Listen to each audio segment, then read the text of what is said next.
네, 안녕하세요. 5분 리포터의 김사보입니다. 오늘 방송은 층간소음 해결 방법에 대해서 알아보도록 하겠습니다. 아파트에 거주한 사람은 얼마나 될까요? 여러분, 한 몇 명이나, 몇 퍼센트나 된다고 생각하십니까? 2018년 인구주택 총조사에 의하면 전체의 한 76%가 공동주택에 거주한다는 거죠. 즉, 층간소음을 경험할 수 있다는 거죠. 다시 말하면 10가구 중에서 7, 8가구가 층간소음 어떤 위험성에 노출되어 있다는 거죠. 우리 아파트 이웃사촌은 어떨까요? 자, 이 그림처럼 그죠? 위층, 아래층. 윗집은 바닥, 아랫집은 천정을 공유하고 있는 이런 상황이죠. 그죠? 그래서 윗집에서는 야, 이 우리 바닥인데, 또 아랫집은 야, 우리 천정인데 왜 이리 시끄럽지? 여기 우리 바닥인데 내가 왜 못하지? 이런 갈등의 요인을 안고 사는 것이 아파트 이웃사촌인 것입니다. 층간소음 기준은요, 어린이가 뛰노는 이런 어떤 직접적 충격 소음은 약 50에서 57dB이고요.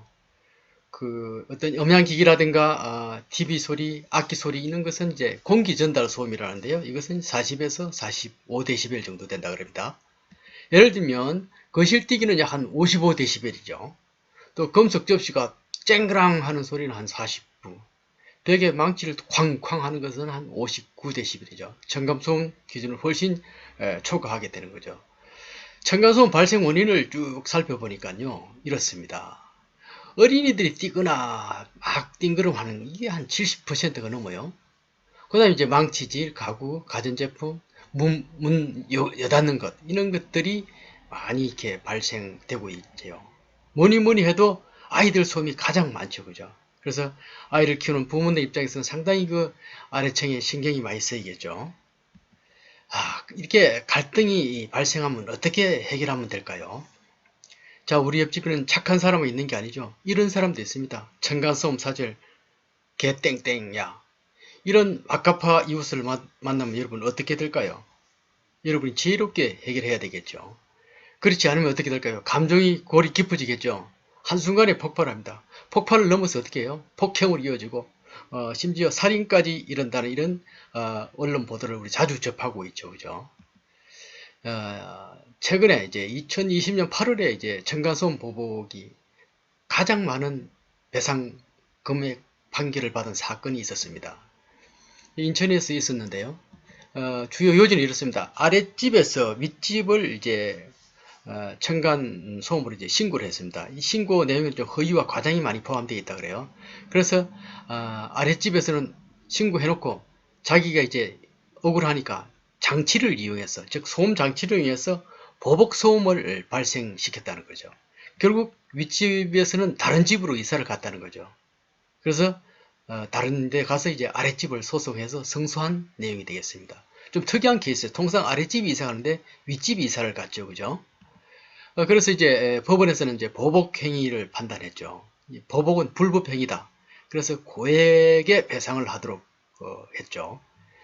특히 이제 아파트에서 여러분들도 층간소음이 일어날 경우 절대로 보복을 해서는 안 되겠습니다.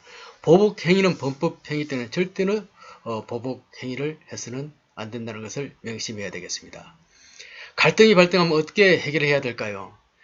제일 먼저 이제 아파트 관리실을 이용해서 관리사무소를 이용해서 해결하는 방법이 있겠죠.